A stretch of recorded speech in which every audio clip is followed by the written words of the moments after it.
Welcome to Out of the Blank.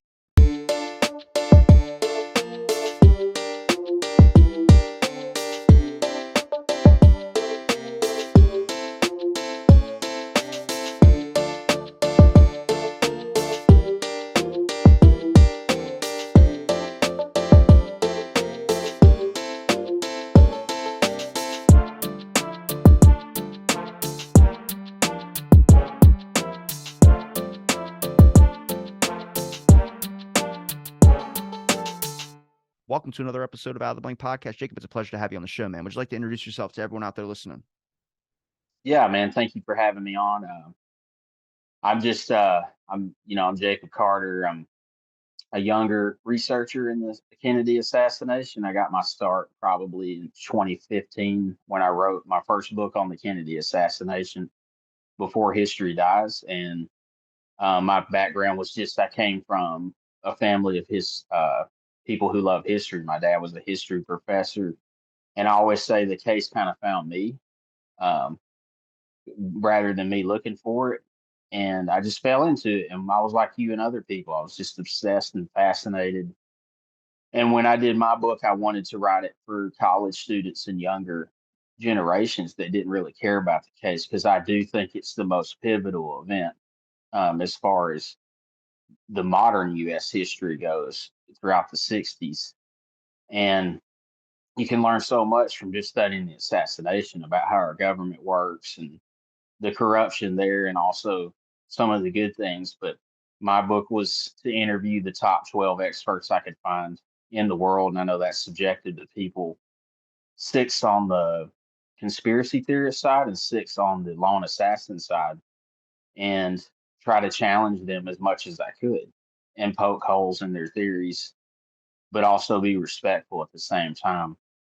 And so, and then my second book was about the research community and the division in it, and how it's turned into personal attacks towards people's lives and threats over a historical topic, and just like how out of bounds that is, and how that hurts the case, and how we're not going to progress or get anywhere. We're not going to achieve anything when that's the kind of mentality we have towards people who disagree with us. So I've always just tried to be as fair and balanced as I can to give people. I'm a lot kind of how your show is. I just try to give multiple people a voice. It's not up to me to change what they say or what they believe. Um, but I also wanted to like challenge all those people if I feel like they're being biased and their thoughts about the assassination don't line up with the facts. So that's kind of most of my background in it. And it's kind of a thing where life gets busy and I step away from it and then it sucks me back in. Like Michael Corleone from The Godfather. It just every time I think I'm out, it's just I get brought back in, and it'll be midnight one night and I'll think about like, yeah, what about Mexico City, and you know how it goes, and then you're up till 4 a.m. You've read about it for 4 hours, something you've read 1,000 times, and you're just obsessed with it for like another year. I'll never forget I had a girl over at my house and they want to do the Netflix and chill type, if you can pick up the hint of what I'm putting down. But I was just like very interested. Like, want to watch a Kennedy documentary? What? Like, I'm gonna watch a Kennedy documentary. If you want to sit and we can watch this together or something like that. And they're like, no, I'm not interested in watching a Kennedy documentary. And I was like, all right, cool. Well, when are you leaving? Because I would like to watch the Kennedy documentary. And there's like a real thing. Like do get obsessed with the whole assassination thing. But I mean, your idea of and what you did do with your books, and especially your second one, which was kind of like talking about the research community. I mean, in my opinion, the general public, if you're going to get them in on the discussion, you have to create a guidebook to this is what you're going to come across. There are some really crazy ass conspiracies out there, and there are some very hard personalities, not just on the conspiracy side, but on both sides. And, whether you want to keep a balanced approach or not, there's just a warning, like a disclaimer that needs to be out there for the public when it comes into researching the assassination. Because I think when I first started, I was so new to it. I had Morley on in the beginning, and I regret that interview very much because I didn't know anything. I didn't know about all the tough stuff. I didn't know about like joking around or anything like that would lead to comments and all these types of things. And it's like you really got to get the public in on the discussion, but it's like Penn Jones said, you find one angle and you research the hell out of it. you get stuck in that little echo chamber that now the community of JFK is so closed off. Where now there's how do we get new people interested into the assassination? My generation, younger generations than that. Me talking about it, I just try and give people like, here's a lot of weird stuff. Like, why did they wash out the limousine? Why did they do this type of stuff? And let people kind of sort it out for themselves. And already my generation does not like the government that much. So it's not super hard to get them on board to the conspiracy side, but there's also like, hey, not every damn thing is a conspiracy. When you start seeing or suspecting that everyone's a CIA agent, you might be on the wrong track. Like, I hate to say it like that. Yeah, that's one of the things I've said over and over again is it's very arrogant for anyone to assume they own history, no matter how experienced we are or how many years we've had in some topic. Like, we're a grain of sand on a beach. Like, none of us own the Kennedy assassination or history or any of that stuff. So I can't ever say like I have more of a right to it than someone else. And you're right. Like, it's become in the corner. No one's allowed. You know, the only way you can be allowed in is if you have some kind of credentials or you're approved by somebody else who's already in it. And that is like but that's owning history when it's not ours to own. But the other thing that does is it turns people off because our generation doesn't like that. You know, 19. I'm not trying to offend people here. It's just got to be said that 1960s, 70s coffee shop or old gas station in town, and we're gonna all there and just argue all day long and browbeat people. Like, I think people look at it and they're like, I don't want anything to do with that. I don't want anything to do with all those personal shots. And that's all we see on the news all day long is personal shots towards people and just like cancel culture trying to ruin people's life. Um, I'm just not about that. I just think it's not our right to do that with this part of history. Like, we had a president die in the middle of the day in broad daylight with a lot of suspicious activity around it. You don't have to be a conspiracy nut to question that. At the same time, if I'm a conspiracy person and I refuse to look at any physical evidence that's contrary to my theory and everything's just a setup, then I'm never going to get anywhere into it. So I'm just really encouraged too by just meeting you and knowing you're doing your show because I feel like this case has to be moved forward and that people have to learn about it because look at our culture now with how history really doesn't matter, or it's being rewritten all the time. We're being told like you have to believe this or you have to believe that. And so it's important work to try to educate younger people on what happened in this case because whether you believe in a conspiracy or not, there's a whole lot of government corruption going on behind the scenes. And if you have a president die in the middle of or get his head blown off in the middle of the street and you can't ask questions about it, you're not allowed to, or you're a conspiracy nut. If you request documents and your government's telling you over 50 years later that it's a national security issue for you to find out what happened, um, then that's a problem. You know, that's not living in a free government. That's living under a state where they will tell you when you can have freedom and when you can't. When it comes to the interviews that you did, when it came to balanced, trying to take that balanced approach when it comes to conspiracy and the people that believe the official version or lone nutter version, which did you find that had the most complicated, I guess, responses or maybe attitudes? You don't have to give specific names, obviously. Just did you see it more on the conspiracy side of things? Did you see it more on the lone nutter side? I would say the conspiracy side is more complicated for sure because they have more burden of proof, in my opinion. Um, because like the example I use for that is um, immediately after the shooting when Joe Smith ran up the hill, Officer Joe Smith, and he had his gun pistol out around the grassy knoll area, and he ran into the fake Secret Service guy who he said looked like a mechanic, and at the time he was in a rush, but he just regretted not He just thought, well, that's the Secret Service. I'm going to submit to it. But now we know the Secret Service had no one on the ground. But here's what my point in that is. Well, how do you prove? How do you prove who that was? You can't. You can only speculate who that was or why they were out there. And so the burden of proof in proving a conspiracy is a lot harder because the lone assassin guys stick to the forensic evidence. They stick to what they believe you can prove. Now that stuff can be argued whether that stuff's true or not. But I thought one of the most complicating things for me was trying to understand more the extremities of it. Like I would call more the fringe theories are the most difficult interviews because you can't win there, man. Like if you say like, well, Oswald left work, he was the only one not at work. There's multiple people who saw him shoot Officer Tippit. Um, when he was in the movie theater, he tried to pull his pistol out, and get into it. And he lied multiple times in his interview. Um, but if I say that to somebody who believes it's all a massive setup, about like a massive government setup, they're going to point to like all that's a lie, all that's made up by the police, and it's all propaganda, you know. And you can't win there. You can't win because I can do. If you can say that, you can say it about anything, you know. And you just can't win with those kind of interviews. Yeah. Um, Well, when it comes to Oswald in the theater, you didn't think it was suspicious that he kills the president, then kills Tippit, and then goes to a movie theater? Like, why wouldn't he just get out of town? Why would he go and catch a movie?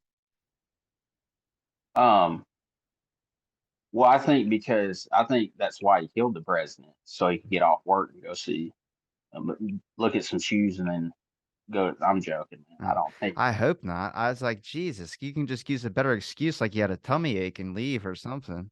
No, there's to me. I know he had the bus ticket or the bus transfer.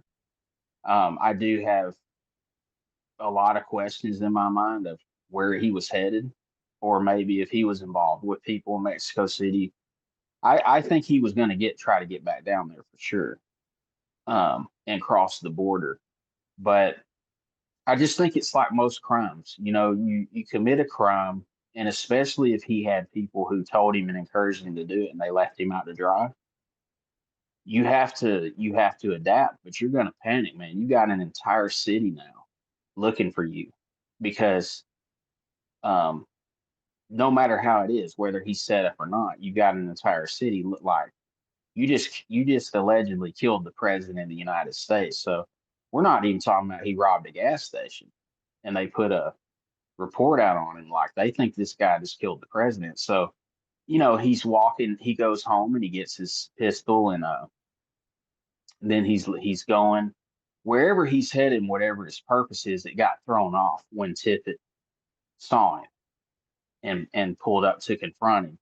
And then he's forced to kill Tippit. That's I know people have many conspiracy theorists about it. I kind of tend to believe you can still have a conspiracy with Oswald killing Tippit because he's trying to get away. And um, he just panicked, man. Like that's why he took his jacket off and left it so he wouldn't be seen. And then he rolls into the shoe store where he's seen. Um, and then he rolls over to the movie theater and doesn't pay for a ticket, which is going to draw more attention to you. And so I'm not saying that he wasn't meeting anybody or going anywhere.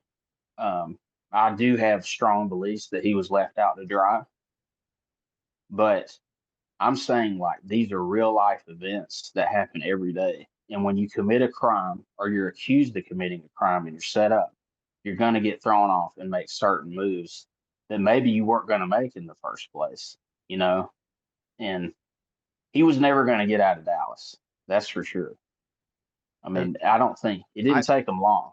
I mentioned that about because Barry said something to me when I spoke with him about the theater, and he said, I don't think Oswald was ever supposed to get out of that theater alive.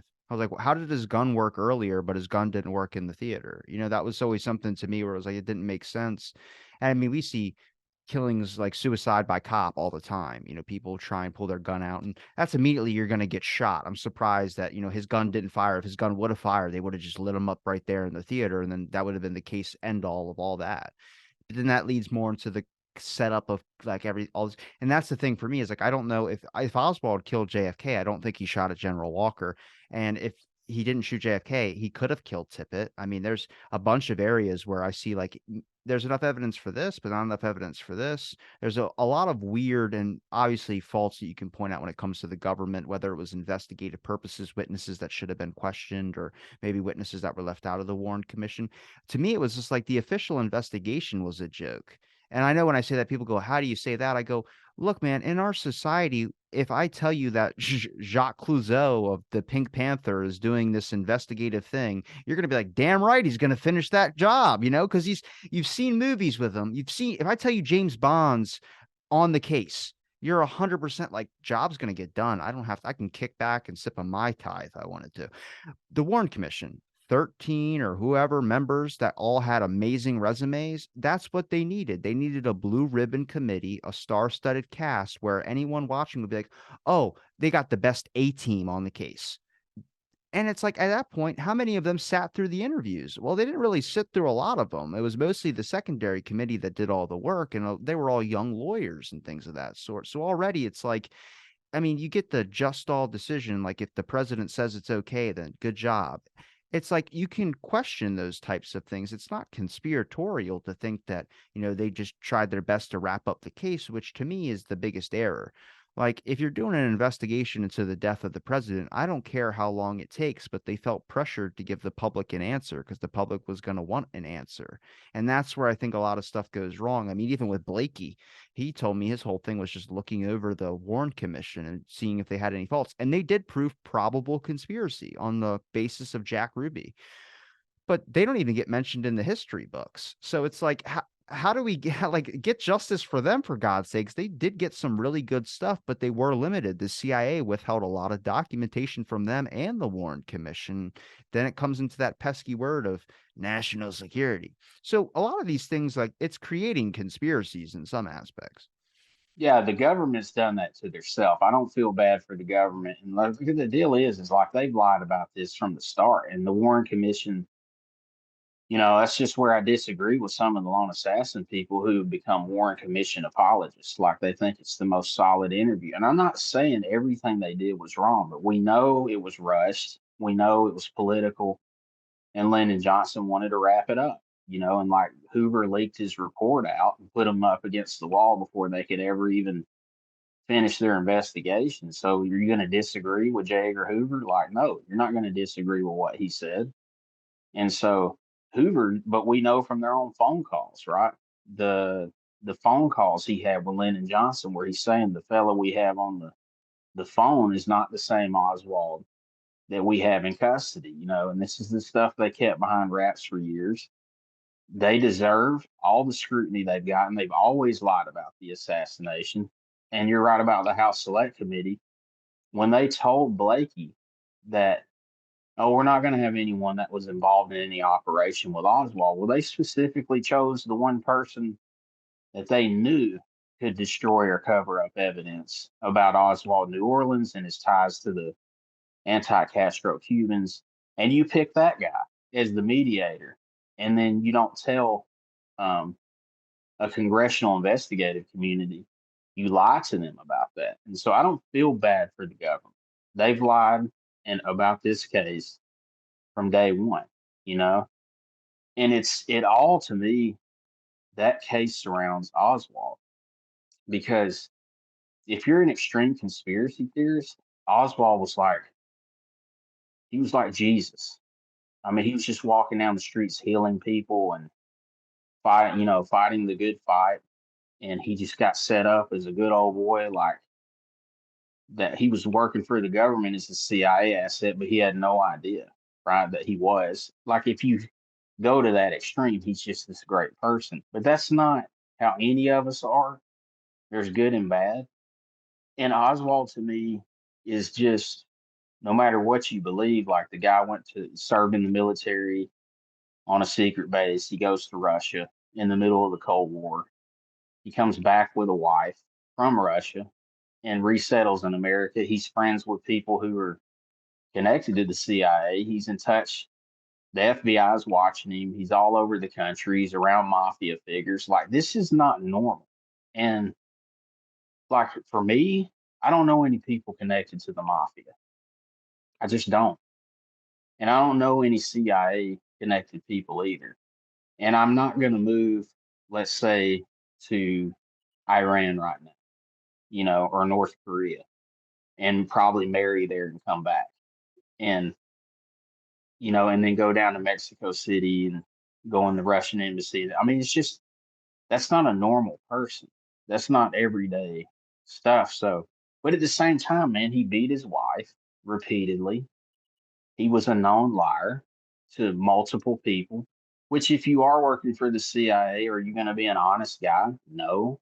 And so he was impulsive, like he would do things that were just didn't make sense.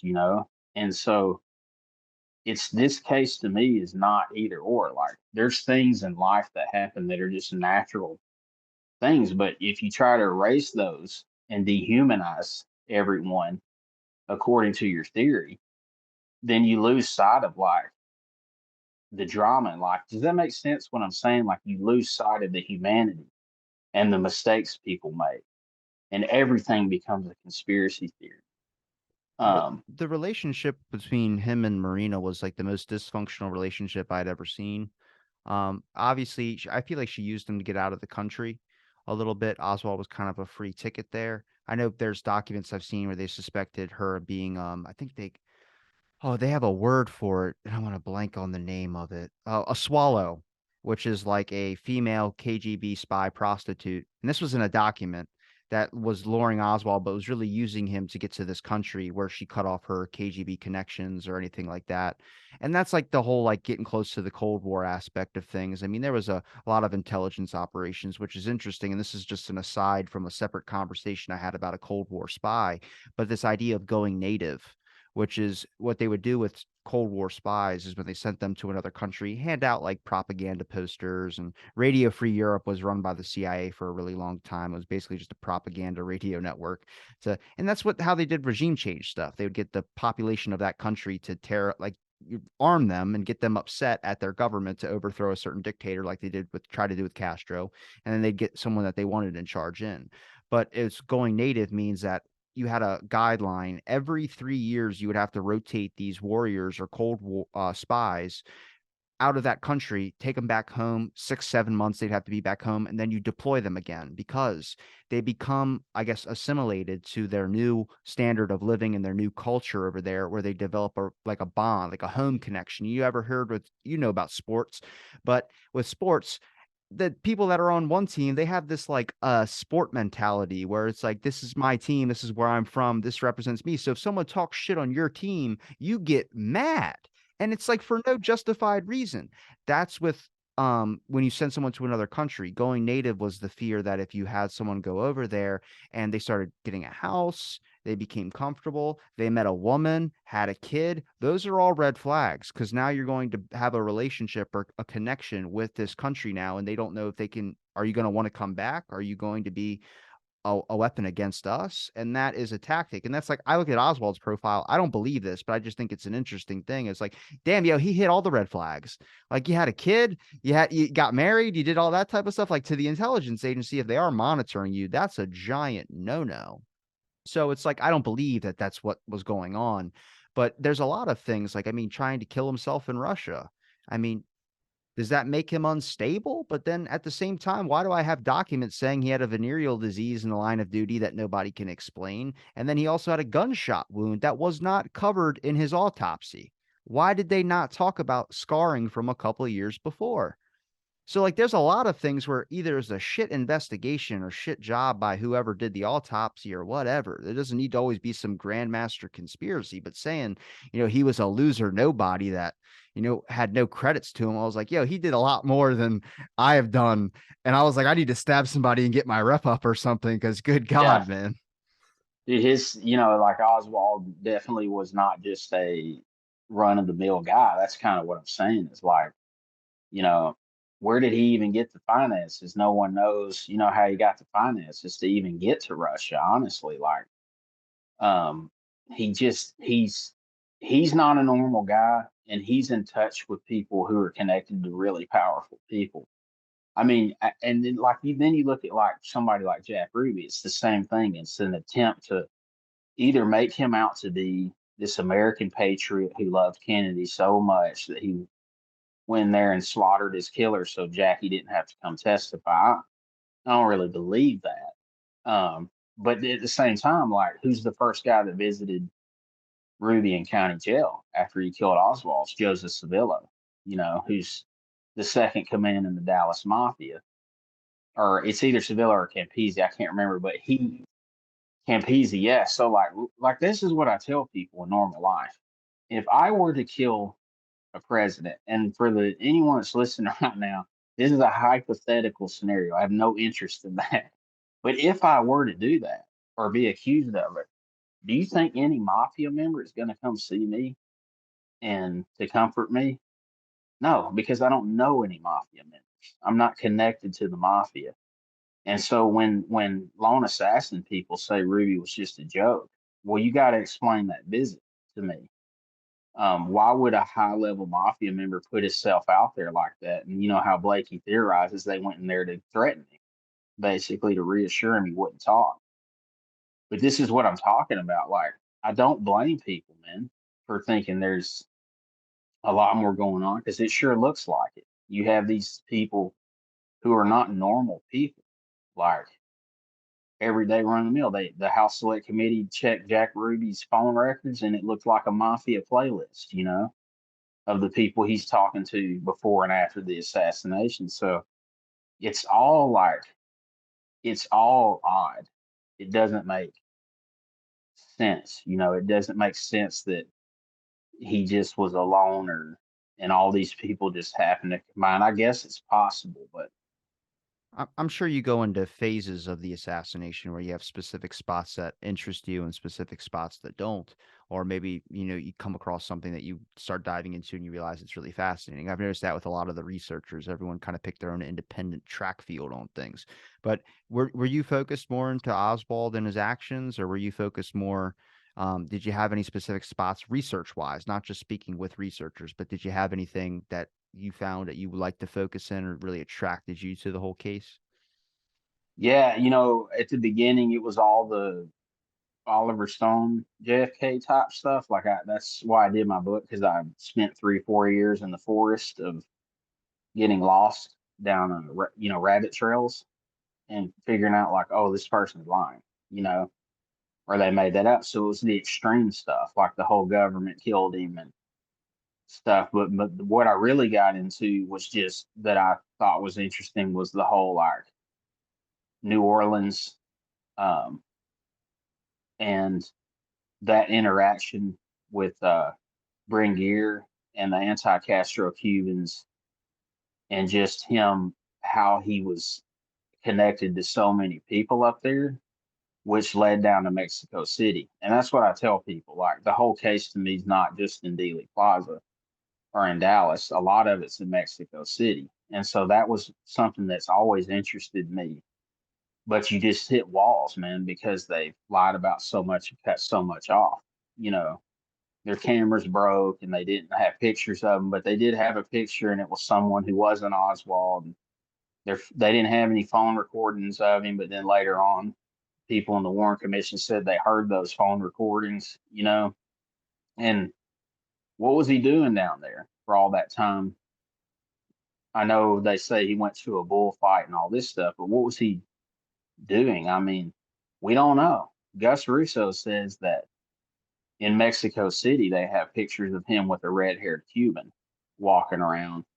And I just got into what I think happened down there, and I can't prove it, but I think that they had contact with Oswald. Either the CIA did, and I hope this isn't from Avardo's lips. I really hope that's not Avardo, that because there is a document that states that Avardo saw um and I swear to God, this is from the document. So please, woke community, do not light me up about this. But he talked about seeing, and this is the document, a black fellow, but it says Negro. He says, saw him, a red haired one, hand Oswald $15,000 to do this whole thing of killing Kennedy. And then they interrogated Avardo and said, "There, no, no, that's not real. Avardo's a liar. He's making this up. So either the government's lying or Avardo's just fabricating stuff." Because like I put more weight. I mean, I don't believe that he handed money to do. You wouldn't do it like that, you know. But there's Johnny Rosselli. I mean, Rosselli said some interesting things in his testimony, and then he's found chopped up in a barrel. And everyone considered Rosselli, the government said that he just is a liar. You can't trust anything that he says. And I mean, a lot of the stuff he did say ended up coming out later in documentation. So, I mean, he squealed. He was a rat, you know, the mob took care of him. CIA doesn't chop people up and put them into barrels. But Sam Giancana shot to death in his apartment. I mean, I don't, And the timing of it, right?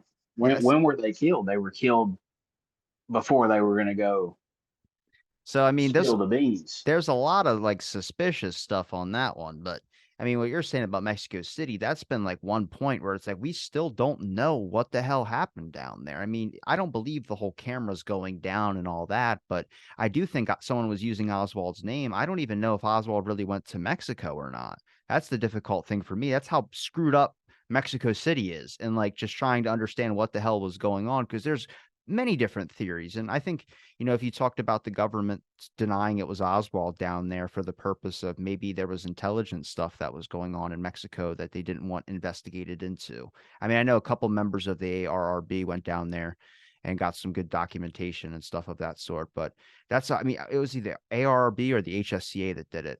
But that's still an answer. Like when I'm talking to Blakey, like, what about Mexico City? He's like, that's a big one for you. It's like, it's huge. Nobody knows what the hell was going on down there. I mean, it could be stuff that we're probably not going to have in the rest of those documents that are unreleased. Yeah, it's. I mean, I just look at it, and like I said, man, I don't know. You know, and I never claim I know. I don't want to fit another theory into it. I've just from talking to other people, like, you know, the CIA had tactics back then. They had a tactic like they're going to go either impersonate you to figure out what you're doing, or they're going to send somebody out there. You know, they might send somebody out who's, if Oswald truly was pro-Cuban, you know, send somebody out there to act like your friend to try to gain intelligence on you. Like, I don't buy at all that the CIA and the FBI didn't know who he was. You know, I think that's pretty clear by now. I think Morley exposed that they were watching his mail for a couple of years before the assassination, and they dropped the threat level a week before. Yeah, yeah, with James Angleton and all them, Yeah. were aware of who Oswald was. Now it's possible they just lost him, and that happens in government. Like, that government dropped the ball. That's possible, and they didn't want to look bad, you know. But I just, like, these guys are master spies, man. Like David Atlee Phillips and all those people down there. Like, these are not people who just work at Walmart and greet you as you walk in. Like, these guys are master liars and manipulators. They're psychologically, like, on the level of like a cult leader, you know, to be able to brainwash. And I mean, they overthrew entire countries through psychological manipulation. So for me to say like that they pulled something off in Mexico City, um, and that's insane of me to say that. Like, I don't think so. No, I mean, look at the 634 attempts on Castro, and they're each one of them is nuts. One of them is an exploding seashell. One of them is a poison skin suit using botulinum shellfish toxin laced inside of the swimsuit. Like, I don't know who you are, but I would die at round one of those assassinations. Exploding cigars? Shit, dude. There's no way in hell. I would look at cigars now if I smoke one and be like, is there like a little fuse sticking out of this thing? Like it's gonna light up like dynamite in front of me? Were they going to put something in his beard too Yeah, to that's Sidney make Gottlieb. his beard fall off? Sidney Um, Gottlieb in charge of MK Ultra was one of the 13 or 14 members listed on the assassination plots to Castro, and it's a character assassination, which is like that's not a mob idea. That is a government idea. The mob's just going to try and find a way to shoot you. And I know there's theories about Trafficante being a double agent, which has been my focus as of recently, because that's an interesting rabbit hole.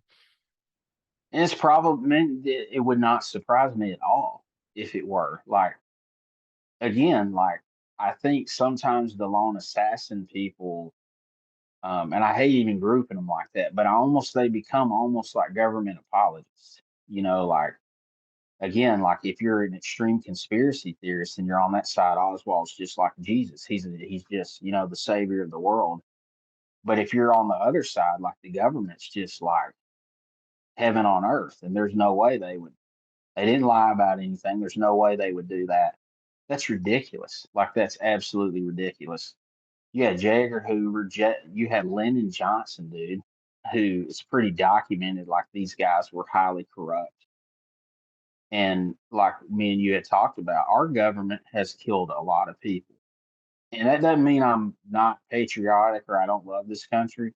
There's not a country in the world that doesn't kill people. And you don't stay on top like we have as long. Dude, and with this documented. We've killed world leaders. We overthrow countries like even in 9/11 we went into Iraq. I mean, for what? You know, I get the whole deal of like not trying to rabbit trail into that. But we killed a world leader and overthrew their country and set up shop when we really didn't have like any legal bound to do it. I mean, they didn't have anything to do with 9/11 or anything like that. So you just never miss an opportunity. But to act like these guys wouldn't have wouldn't have set Oswald up or wouldn't have killed a president or that's what they did. I would make this connection, and I'm going to make sure I do it right. But when you label something Islamic terrorism, and if we demonize it so much in this country now, it's to the point where people assume a certain ethnicity and they get fear over a certain ethnicity. That's programming and that's brainwashing. There's no reason, and I've studied into Islam. I've talked to guests on the thing to help me understand it from trying to learn about what it is and the demonization that we've done to it in our culture. It's the same thing with conspiracy theory. Anything that just rebuttals a major point or a main narrative happens to be a conspiracy theory. I mean, they're not getting into more modern day politics, but Hunter Biden laptop, what happened in the state right beside me, and nobody could talk about it. You couldn't even share a link of it on Facebook. And then Zuckerberg openly talks about how the FBI came to him and told him there's some disinformation going on. You need to make sure that you ban it from being a sendable link and all these types. He said that on Joe Rogan. So it's like that's coming from the guy who everyone was hating on for doing it when they did try to send the link. So it's like obviously scandals, intelligence agencies are involved in a whole hell of a lot. But it's that demonization thing that gets me, where it's like in our lives, nobody has, I think they raised us on it's okay to ask questions. Now, if you ask a question, you get a fucking red target on your back or something like that. Like you're going to get shot. And it's like, hang on a second. Like, you should be able to talk about government errors. I mean, the church committee is the best example of that. I just have a couple issues with the church committee because they kind of exposed it and they did nothing about it. You know what I mean? Like William Colby's like, I don't think it's okay for you to publish how much money that we get funded for our covert operations. And the church committee's like, okay, next question. It's like, what? Hey, hang on a second. You just pulled out a heart attack gun in front of everybody, and you don't want to ask questions of like how much you guys are making to be able to have these dumbass ideas, which is when I say dumbass, I mean it is really cool. You can watch the video, anybody on YouTube, it's on AP archive, but Frank Church looks down the damn thing, and I'm like, Jesus God, like why would you do that? Yeah, it's like the church committee, the House Select Committee, the other committees that looked into the assassination, the Records Review Board, like all of them to me came up with a lot of evidence. Now, all of them agree. Like this is what some of the more extreme conspiracy theory, or maybe not extreme, I won't admit, all of them have looked at that forensic evidence in detail. And there were guys on the House Select Committee that were young guys that wanted to prove a conspiracy because what that would do for their career. You know, they weren't like pro CIA people. Um, and they looked at all the forensic evidence. And at the end of the day, I know there's a million arguments and terms for everything. Like I know like people like Dr. Mantic and people like that would disagree. But when you have that many committees look into it and come to the same conclusions, I'm just talking about the physical evidence. I'm not talking about circumstantial. You have to look at that at some point and say, like, the ballistics, the forensics, and those type of things just can't be denied. It doesn't mean there's not a conspiracy. And maybe they are set up. Maybe the whole thing's set up. If it is, I can't prove that, you know. But all those investigations also, the CIA and our government stonewalled every single one of them and lied to them. Like the Assassinations Record Review Board goes to the Secret Service, hey, we need your records. What do? Oh, we deleted them. We don't have them or whatever went on there. And then they're lying about the autopsy and they're lying about, like to the House Select Committee, again, the Joe and 80s thing. That's that's absolutely corrupt and illegal to for a government agency, an intelligence agency, to lie to a congressional committee which represents the people, you know. But they don't like that's not how they see themselves. They don't see themselves as submitting to the people of the country. They see themselves as an elite intelligence community who keep us safe. So we should just be thankful and not ever question anything. But you are right about one thing. Every time I do one of these, I have to worry about getting canceled. You know what I mean? Or I'm sure you feel that too. Like if you say the wrong thing, people are going to be super offended and come out in our culture of like, don't ask any questions, don't say anything, don't push anything. Like you have to agree with this certain group of people or you're going to be ostracized and like that to me is probably a part of that propaganda machine that they put out early on where they labeled people conspiracy theorists and don't ask questions and dude, they've destroyed people's lives. Yeah. Well, there's like double standards on stuff I just really don't like. Like if you talked about Martin Luther King being assassinated by like the FBI or something like that, the public would be like, "Yeah, I believe it." But then like if you talk about like the JFK and the CIA thing, they go, "No, there's no way our government would do that." I was like, "It doesn't just happen to one race. It happens to everybody." I mean, look at the history of disabilities back at the beginning when they were just locking up people and giving them lobotomies because they had ADHD, because they had any type of thing that was a problem. They mostly did it to women as well too, because they wanted to, it sounds terrible, but they just wanted them to stop talking. They wanted it's a bunch of crazy, really dark history of psychiatry. So it's like it's well logged that it's not just it might be, yeah, I think our history knows more about certain ethnicities for sure, but it's everyone too. Like it's just people that get in positions of power that feel like that they can abuse the hell out of it. And the best example is the intelligence agencies not being under the arm of the people. Like they're supposed to serve us.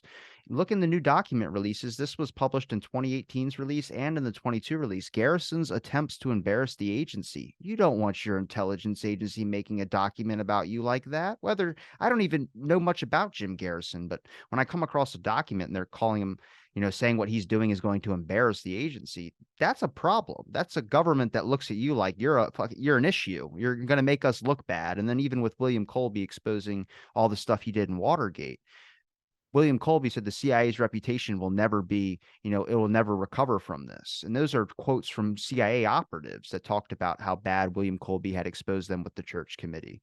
So there's like real evidence to support that like these military industrial complex idea out there that gets lumped into conspiracies is real. But it's none of these agencies work together. The CIA withholds documents from the FBI. The FBI withholds documents from the CIA. They all don't like each other. It's all doing their own private investigations. I want to see someone make a movie about NSA. Their documentation has been some of the best stuff I've seen out of all the documentation with JFK stuff. I don't know why, but they don't trust anybody. They go, I think the CIA is withholding some documents on this certain issue. And you're like, oh my God, this is the NSA. Who the hell are these people? Yeah, they're like I don't know, the shadow of the shadow government. I couldn't even explain at the National Security Agency, but like, what do you guys do? It's like you walk in there, what do you guys do? Just sit around and drink Coca-Cola. It's like, that's it? Yeah. Okay. Shit. All right. Yeah, I'll believe it. exactly. Well, they like when I think about the government in this case, as far as what they've done, again, like we go back to, I don't like people bashing conspiracy theorists because you go back to like, when have they ever really assisted the public in finding out everything? Like, and I know they say, well, the Warren Commission did it, but you said it earlier. Isn't it interesting how the Warren Commission gets so much credibility from certain people and they're so solid and everybody's solid? but the House Select Committee gets like bashed and accused of using pseudoscience and accused of like trying to find a certain result. But I actually like the Warren Commission and the House Select Committee are tied together. You know, they used and reviewed, I think, almost every single document that the Warren Commission had used, and then they did things that the Warren Commission didn't do, like looking at Jack Ruby's phone records or stuff like that. And they were at a disadvantage because Jack Ruby was already dead. Like even how he was treated by the Warren Commission um, is ridiculous. Like that guy wants to go to Washington and tell you something. I'm sorry, like this is the assassination of a president. You pull him out and have him go testify or whatever it takes to get it out of him. But it's almost like they didn't like it wasn't as much of a concern as it should have been, you know. Um, but like Lyndon Johnson and those guys, the way they treated Robert Kennedy and them immediately after the assassination is, and it could have been just being vindictive and having resentment. And I know all those guys are cutthroat at that level, but like, who's the like one of the first people Robert Kennedy supposedly talked to, right? People who were high up in the CIA. And they have the theory that he's. I don't know if this can be proven or not. I don't like disbelieve it. Where he asked them, "Did you guys kill my brother?" You know, because they were running all these operations against Castro. They had the mafia involved in it, and obviously, like the Joint Chiefs of Staff after the Cuban Missile Crisis, and then Kennedy and them didn't get along very well.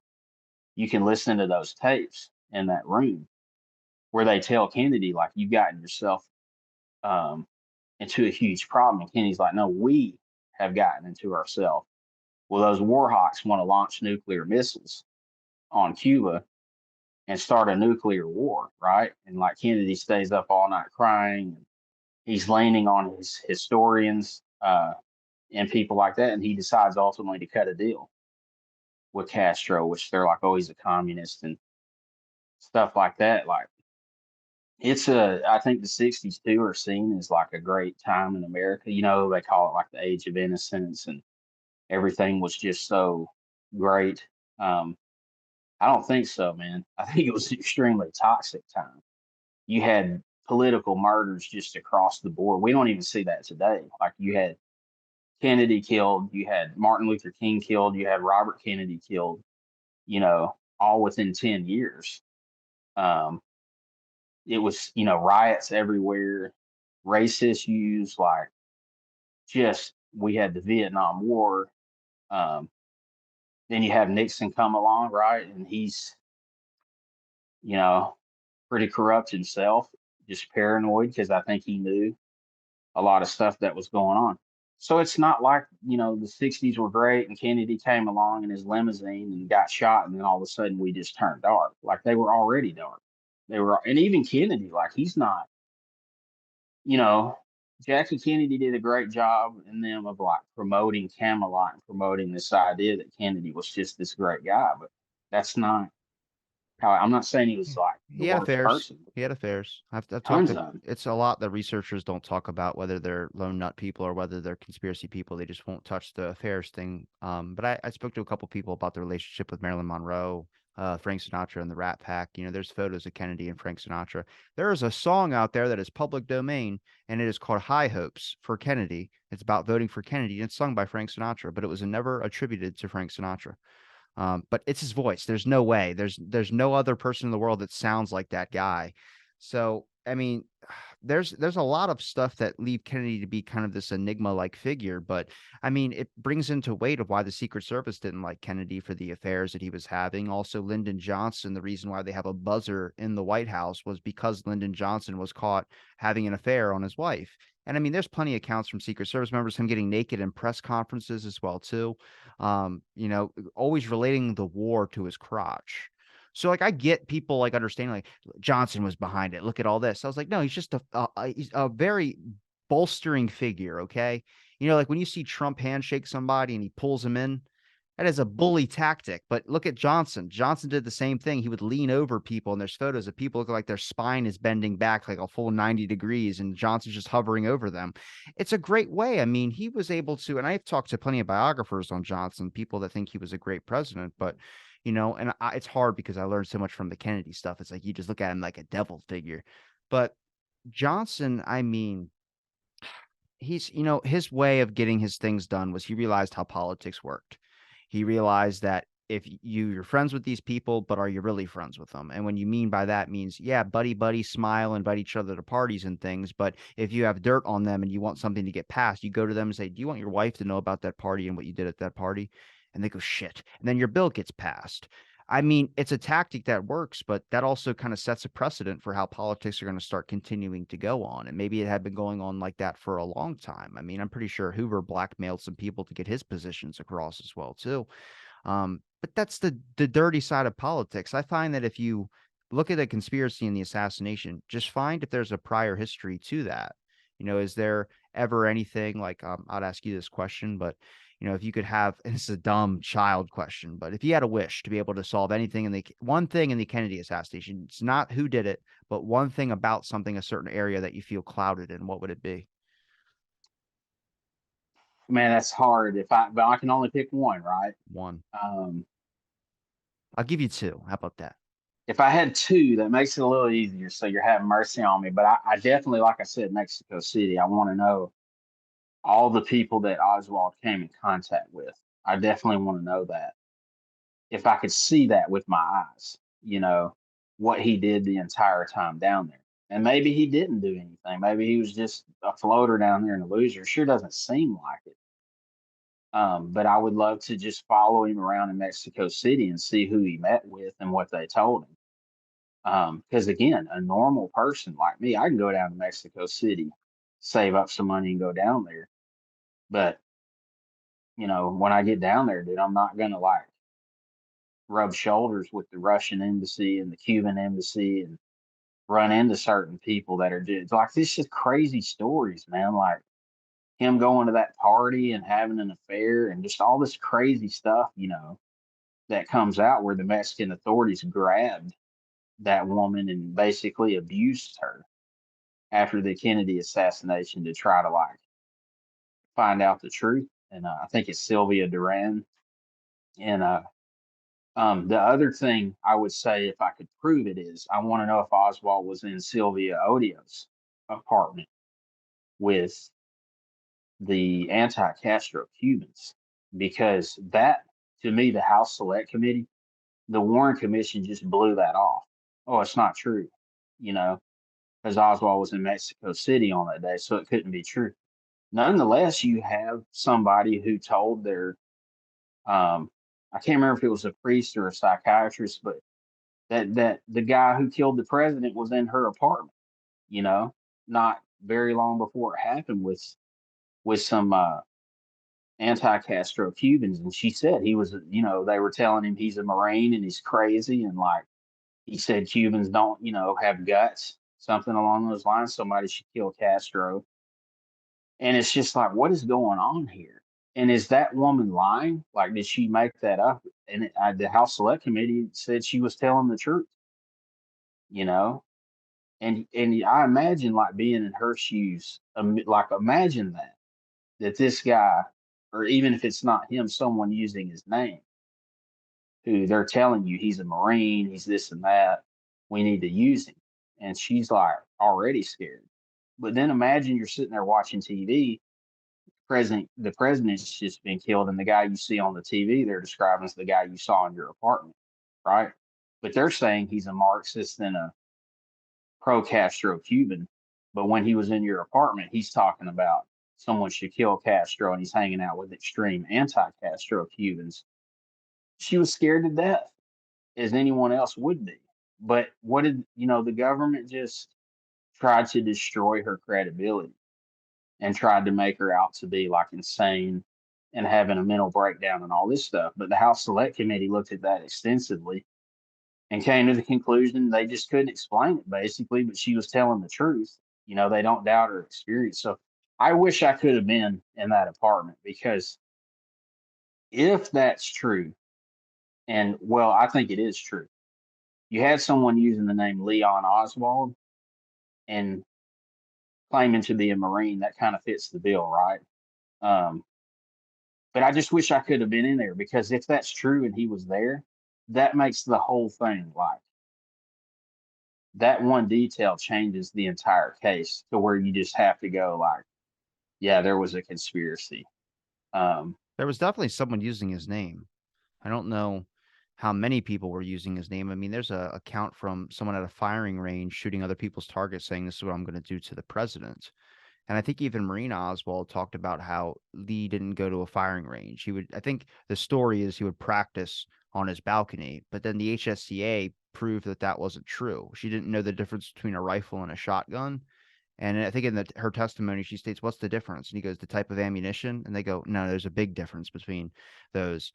And the Warren Commission stated in the official statement says she identified Lee's rifle, and if she doesn't know the difference between a rifle and a shotgun, even the guy said bringing the rifle into court right now is not going to help because she couldn't identify it back then. And that's the HSCA. That's why I said they did great work. Like, I mean, as much as they get shit on by every other researcher, whether lone nut or conspiracy side of things, they did some pretty revealing stuff when they asked her about, like, did you hear Oswald reload his gun and sit on his balcony and practice? And she goes, no, I didn't care what he was doing when he had that rifle out.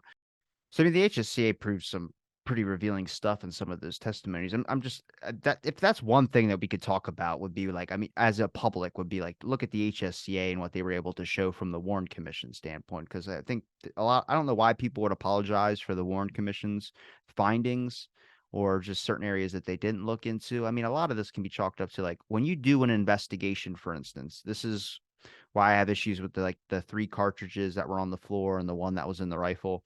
To me, there's just like reasonable questions you could ask. Like if you just saw Kennedy's head explode, why would you reload your rifle? Like very simple things. And then there's another one, which is they had 3 bullets on the floor. You got to think me and you are cops right now. Okay. Imagine if I set a house on fire and I videotape the house on fire. Now, I show you the video, and then me and you walk into this house trying to solve the house fire. Okay. You look over and see an electric socket with a bunch of black smoke that goes up the side of the wall, and you go, that's how it started. Now, before I set the house on fire, I filmed the electrical socket with a fork in it. I filmed my toaster with a fork in it. I filmed a burning candle. I filmed the stove on. I did a bunch of stuff. And now I show you that footage. Now your answer from that electrical socket goes, maybe I need to go back in there and investigate again because now I've given you like 8 different things of what could be potential fire hazards. And that's police investigations. You got to think these are people doing an investigation. They're not there at the moment. They have to recount through the evidence to be able to see how this all transpired and went down. 3 bullets fired at Kennedy. Hoover says it on the phone call. And Johnson says, were they all aimed at Kennedy? Yes. And we got every single one of them.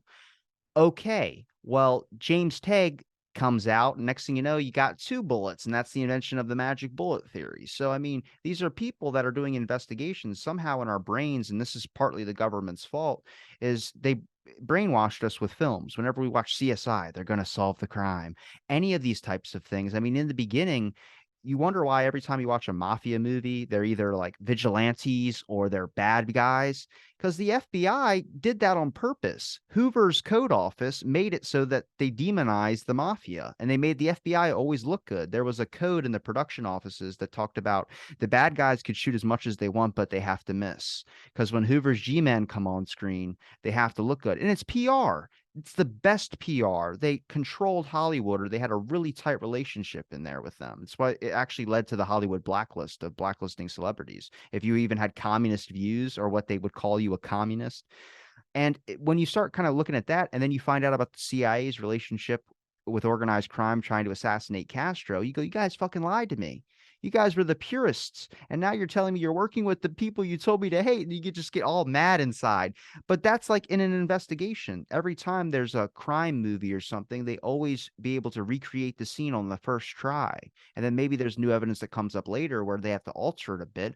But this is like 3 bullets fired And that was the official story. And then they realized, okay, one actually missed and hit a curb, and then two only landed in the limousine.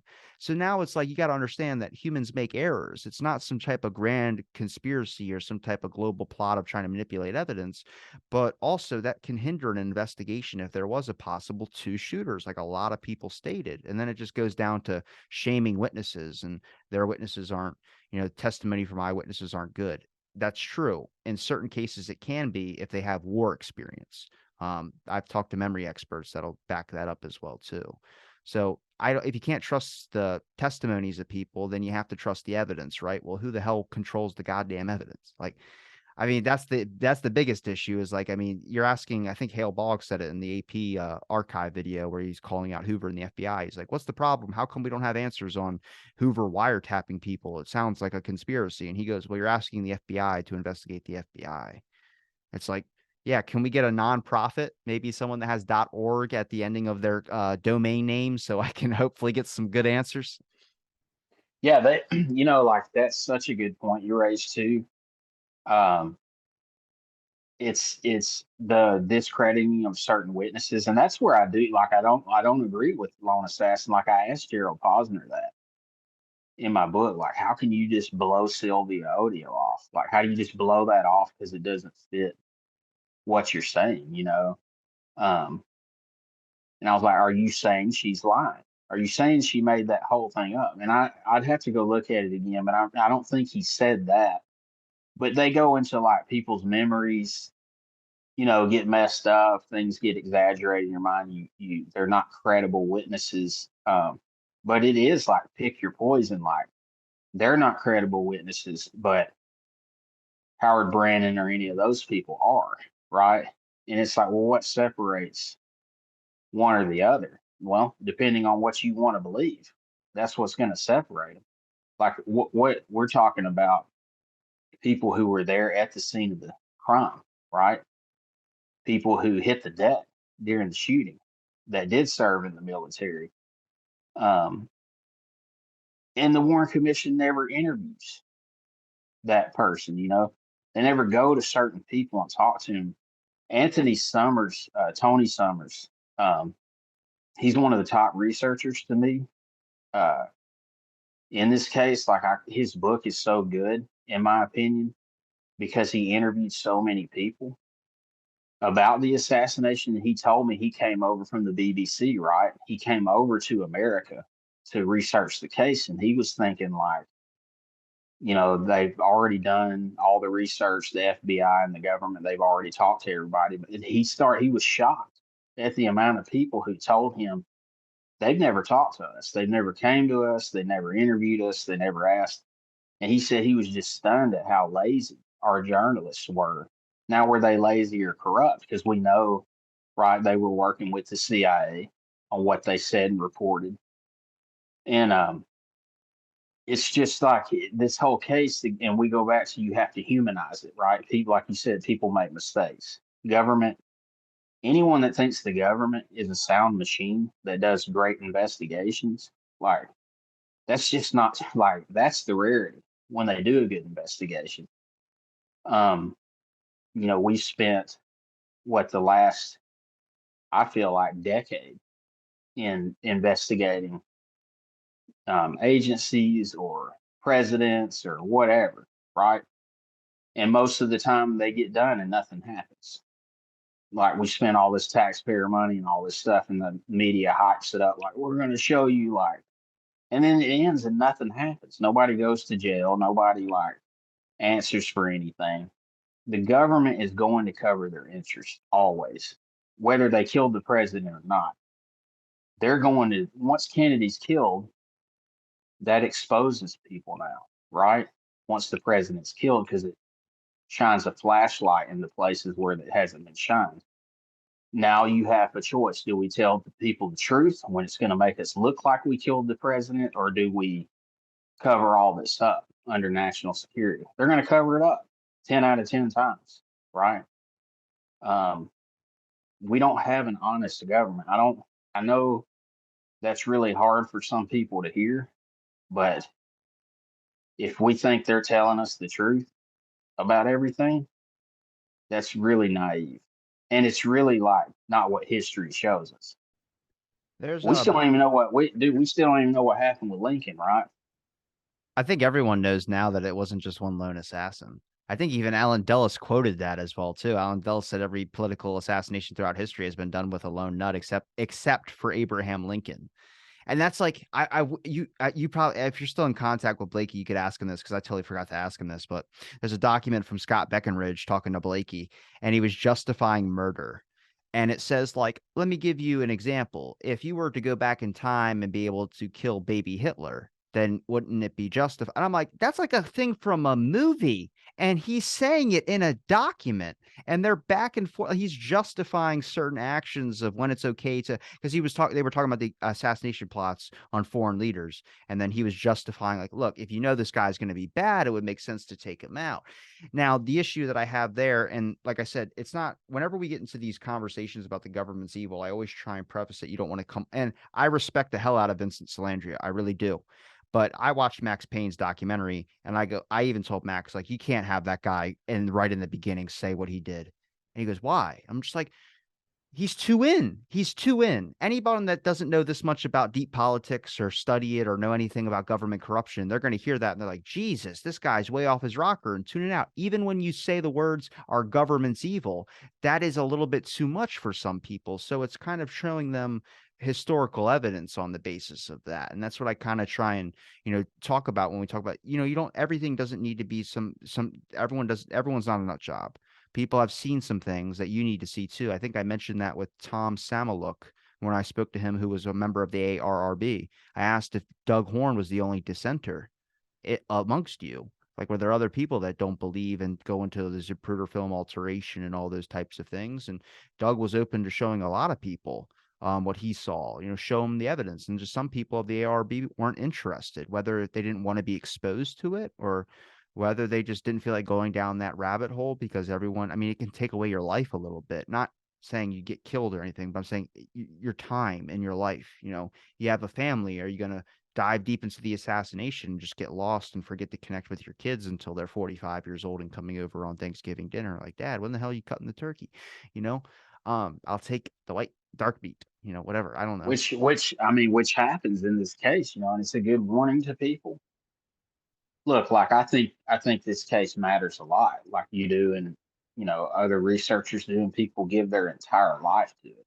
So I'm not bashing that, but there's a dark side to this that people need to be warned about. Like, there are people who have given up their whole family to their kids, like didn't raise their children, abandoned their children to pursue Their solving this careers, case. everything. Yeah.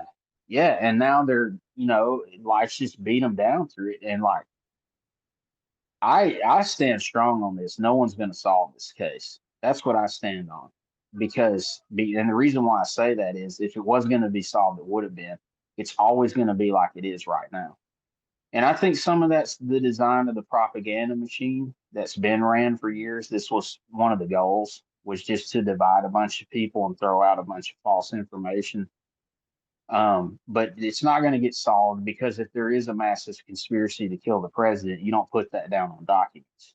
You know, you don't write that down and put it in a filing cabinet. Um, and I think if there would have been that, like Lyndon Johnson and the CIA and the FBI and the Pentagon all combined to kill the president, we would have found that out by now. At the same time, the government's already destroyed a lot of evidence. Like they've already destroyed documentation. That was And like, with Blakey's investigation. I think Blakey sent a letter saying, "Can you stop destroying documents? Like, what the hell's going on?" Because they just wanted to routine. They do this routinely, but it's like you don't know what the hell's important. yeah, exactly. Like, and that's why I'm saying it's not going to get solved. We're never going to say like we know specifically who was doing this in Dallas or who was doing this in Mexico. I mean, we're how many years now, dude? We're way past the time for that. And so all you can do is hope to continue. But I still think we should get all the documents because there's a reason why they don't want people to get those remaining few. Where Jefferson Morley and them and Posner and them are suing them in court over those documents.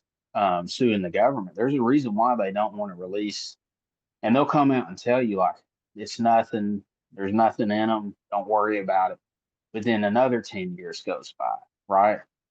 And it's like, what are we supposed to take your word on that? Why can't we see it and make the decision Well, it's on the unification on classified documents is probably one of the most interesting things where everyone can agree that there should be no reason why these documents are withheld, whether you disagree on lone nut or conspiracy. Everyone can agree with that we should have all the documentation on it, shouldn't be locked up for this long. My thing where I stand is you never want to be 100% against one thing. Like if you're 100% saying anybody that's a lone nutter is an idiot and all this type of stuff, what happens if you're proven wrong? What happens if your conspiracy thing is wrong? And then what are you going to do? You're going to look like an idiot. And also the same on the other end. If there is a conspiracy and you're so doubling down to being 100% a lone nut, you look like an idiot. I was like, like everyone that writes blog posts and puts up like paragraphs upon paragraphs upon paragraphs, just shitting on someone else's work is just like, God, you never want to do that ever. You should never be 100% against like, I mean, you have to have the conversation is the main thing. Obviously, like don't kill people. That's not a good thing. But there's a lot of things where when you take a stand on something, especially something that's controversial and not everyone has all the documentation and there's so much documentation out there, you're not going to be able to see it all in one lifetime that you have to understand like it's okay to be middle of the road. And I know people hate that. I know people go pick a side. Well, that's not what it's about. It's kind of like looking at both available evidence and then just engaging in that discussion about it. yeah, I'm totally agreeing with you. I'm not like I didn't in my books I've never purported any theory of my own. Like I've never said, I mean you can tell where I lean. I don't hide that, You lean but I don't. conspiracy. Yeah, I mean, I just lean that. I just think that when I say conspiracy, I just think there were people involved in it. Like, Let's talk about Woody Harrelson's dad on the yeah, knoll. he was obviously one of the tramps on the grassy knoll. Woody Harrelson's dad, you God, know. give that man an Oscar. His son doesn't Yeah, need shit. yeah. and then him and he actually got scared when he saw Jackie Kennedy holding the poodle in the limousine, you know, which made him pull up. I mean, it's Somebody that gets kind of. your damn dog. I was just like, It's just ridiculous. Like, but like I don't, I've gotten bashed for that. Why don't you just take a side? Well, I'm not on the side. I'm not. Like I never got in this to join a cult. You know what I mean? I'm not on. I don't feel obligated to say like that I know absolutely what happened. I think that's dishonest, dude. And a lot of these guys that write books, they don't have sources for what they're saying. Like they don't. They'll take about 80% truth and then they'll run with it and add to it at the end. But a lot of people don't realize that, because they're like, oh, look at this 300-page book. It's got to be legit. Like, who would do this stuff? But I would say there's a lot of liars, man, in the and I know that's offensive, like, but there is, dude. There's a lot of liars in the Kennedy assassination. Like, there's a lot of people who have wanted for years to gain credibility or finances or just validation, or now on social media, they want clout by saying, like, I was there, I did this, like, and then you go and you research it and you're like, dude, you're not even in the films the day of the assassination. Like, you're not there. You know what I mean? And you've told people for years you were out there and you saw it happen and all this stuff. That's what blew me away, man. Honestly, when I was about like 21, I just couldn't believe, dude, that people would go out and make up history and place themselves there, you know, when they weren't there. I know that was naive of me at the time, but I couldn't believe somebody would actually do that to their own self.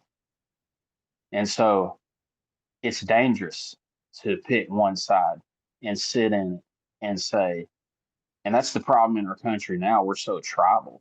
Like, I can't agree with, like, dude, I can't agree with, I have to be one way or the other, or I'm hated and labeled. So that stuff stops the research. That stuff hurts the case. Where um, I'm either all for Dale Myers, right, and Gerald Posner, and I'm their apologist, or I'm just all about like Jefferson Morley and those guys, and I'm only going to talk to people in that echo chamber who agree with me, and I don't want any of my ideas challenged.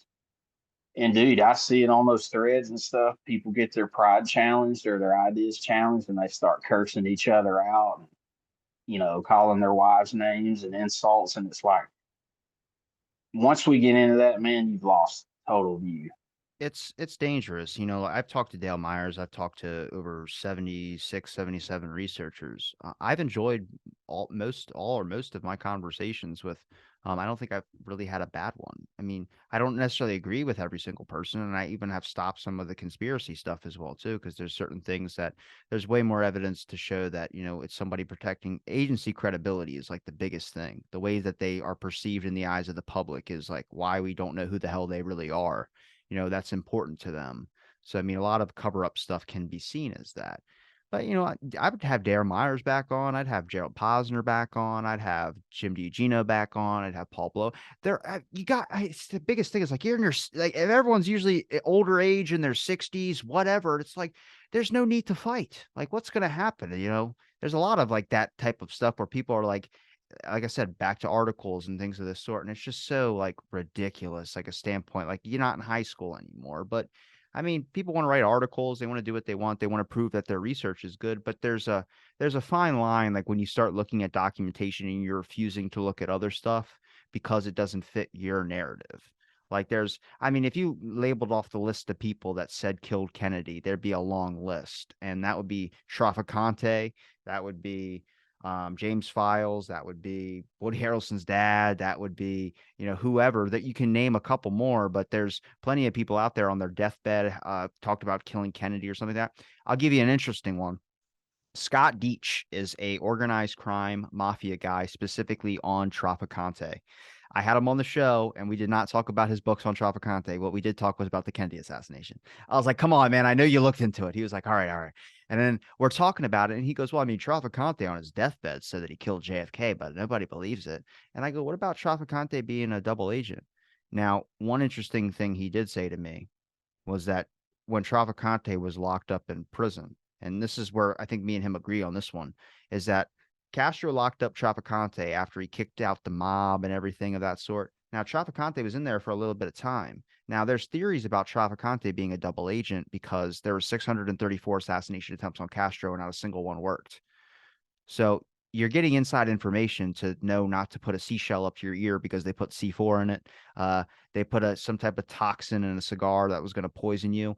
Somebody had to be giving him the inside information, and they think it was Trafficante because Trafficante gets released out of Castro's prison and goes back to Florida. So what I mean, did he cut a deal? I mean, think of it from a strategic standpoint. If you can have all the mob, all the other gangs kicked out, the government kicked out, but your mafia family gets to be involved in running casinos in Castro's Cuba, more profits to you. You guys get all the money and you're accepted there without any police brutality from Castro. But you got to look at the mob mentality. I mean, if you lock up a mob figure, are they gonna hate you forever because you just embarrass them to all the other mafia families? I mean, there's weight in that. And one thing he said to me was Jack Ruby visited in when Trafficante was in prison. He visited Trafficante, and I've tried to find where that documentation is, and he's done specific interviews to get that information. But the best I could find is a guy named Wilson Hughes, was a reporter who was also locked up, and he talked about seeing Jack Ruby, described him, and actually went to the government about when Jack Ruby killed Oswald, saying that's the guy that visited Trafficante. Now, in the report or the committee report, they talked about, did anybody ask if Jack Ruby was an FBI informant? He was running guns in Cuba. So, I mean, is that validated? There's some documentation on it, but nobody ever pursued any leads. None of the government decided to track that down any farther, which is a major mess up on that. That's a very important, crucial aspect of history right there. But also, how do you explain Jack Ruby being at that midnight press conference wearing fucking glasses? Like he was a reporter, and they said that like he was in here earlier dressed up like a reporter. What was he just a curious guy? Sure, he seemed like he wanted to be part of the spotlight, but the idea that he didn't know Dallas police is nuts.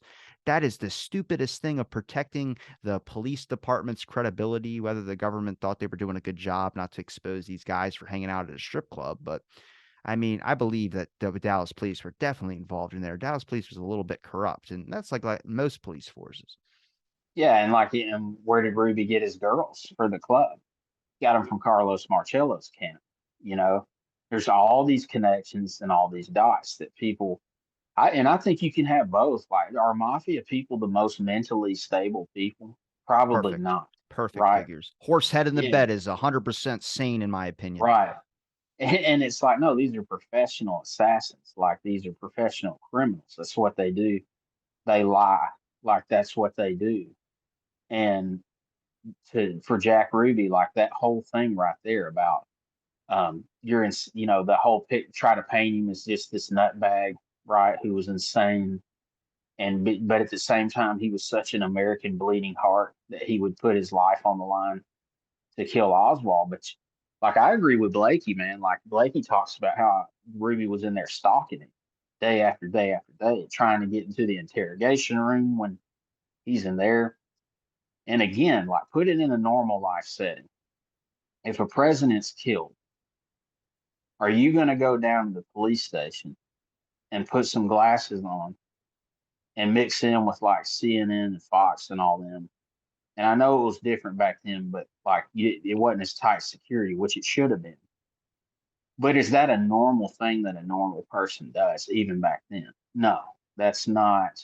And I can't remember right. I don't know if this is credible or not. Maybe it's been disproven about how he corrected the media on the information He about did. Oswald. You can watch the video of it. It's there. It's one of the guys giving a statement and you hear a person go fair play for Cuba committee, and then there's another video later that day.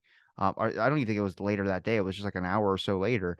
But the guy goes, "Who the hell answered that question back there?" And then one of the reporters like, "It was Jack Ruby." And he's like, "I didn't know who it was. What was he saying? Somebody answered the question before I could." And it was like, so that was Jack Ruby there. I have the photo of it. It is Jack Ruby with glasses and things of that sort. But what's interesting is, do you believe Seth Cantor? When Seth Cantor said that he was at Parkland Hospital and saw Jack Ruby there. I mean, here's the deal. Like, I can't call Seth Cantor a liar. Why not? I mean, I'm kidding. I'm kidding. yeah, I'm because kidding. I don't, because the deal is, like, I didn't know him personally. You know what I mean? And that's the problem now is like, if you don't want to believe him, all of a sudden it's convenient to say, oh, this guy was a deceiver but what reputation did he have back then? You know? And I don't think he had a reputation for being like, just this terrible liar and stuff like that. I mean, Well, he was a reporter, so right. And he knew who Ruby was. Like, do I think he made it up? I kind of don't think he made it up. Like, just like the Dallas police officer, I don't remember his name, but he was on the men who killed Kennedy. But the one who talked about, I remember because the men who killed Kennedy, like, it's got so many holes in it, but it's just there's good interviews in it. And there's this one episode where this cop's riding around on his lawnmower. Like, just funny how they opened documentaries back then. And then it cuts to the interview, and he talks about how he fielded a phone call at the Dallas police office where they basically said, like, the guy on the phone basically said, like, I'm going to do something, to Oswald. If you got like, and the cop talked about, he knew it was Jack Ruby, and he knew that Jack Ruby was trying to get out of it. He was trying to get a way out by letting him know on the phone, and he has no doubt. So is that guy lying? Is that cop lying? Like, it's possible, but is Officer Smith lying about the person he encountered on the grassy knoll? Um, I don't think so, dude. And the Warren Commission didn't say he was lying. Uh, I know lone assassin people try to like discredit him, and they'll say stuff like, "Oh, in the heat of the moment, he's just mistaken," But you don't mistake something like that if you're a cop, who you ran into. And so there's just certain things in this case, man, that can't be answered, and they're not going to be answered. And people try to fill those gaps and answer them in their books or in their blogs, and they're so confident about it. Like, this is who the guy on the grassy knoll was. Well, how do you know that? Like, how do you really know that? We can't know that. Or did Seth Cantor see Ruby at the hospital? Like, does that mean that Ruby walked over there and put a bullet on the stretcher? No. Ruby was at the police station. Like, would he have gone down to the hospital too? Like, yeah, he could have done that easily. It's not like the hospital was a state away, you know. But that's again the whole shadiness of all this. Like, That's why it's not normal. You know, when Reagan was shot, There's a funny speech with him where someone fire or pops a balloon, and he goes, "Miss me," and it was after his. That's I found that hilarious. I know a lot of people have problems with Reagan, but I just say that was the funniest thing I've ever heard. well, like they counter, like, you know, when you say like law and assassin, people will say if it went to trial, we wouldn't even be talking about this because Oswald would have been convicted. It wouldn't have been a big conspiracy theory. But that's the entire point, right? That he didn't go to trial, that he was killed.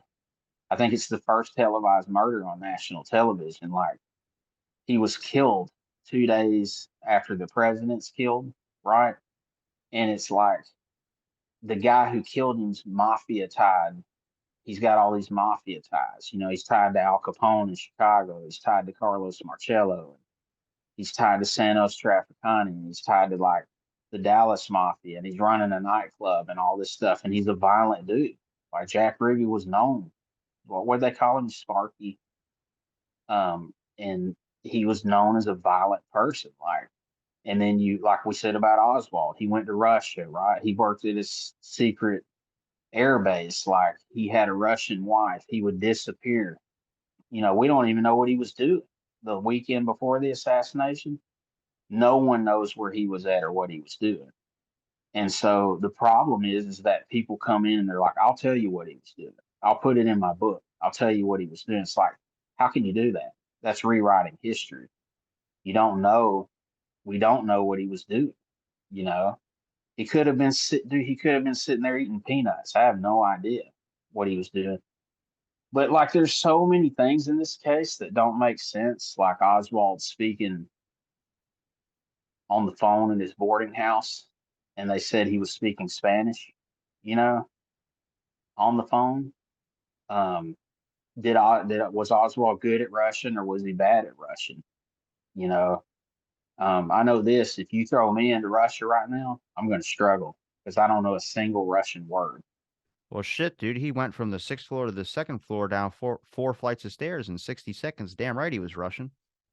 Yeah, That was a exactly. bad joke. Bad joke. I, Bad I, joke. I said it. Damn it. That was I a get it, dad but joke. even that, like, even that's crazy. Like, are those people lying? Like the women on the stairs? Like, it's Dude, just it's the shit I hear that from people that are just like, "What?" And I remember I'm at work, and to me, this is funny. There's no evidence to this, but to me, I'm at work and I'm talking about the assassination. And this guy comes in. He's always wearing, and yes, he's wearing a roll tide hat too. He's from Florida. He wears like a really like it looks like almost like a crop top kind of, but it goes just below his belly button. And he goes, "What's up there, partner?" That's how he greets me every morning. I haven't seen him in a couple of months. I hope he's doing all right. But it comes in. This is when I was interested in the Kennedy assassination. I was like, "Yeah, I'm talking to people about the Kennedy assassination. I'm actually really interested into it." And he goes, "Let me tell you something. When I was a young whipper." And he's not super old, but he's older for sure. Probably like 60s, maybe 65. He looks great though. Fantastic. The gym's working for him. Check it out.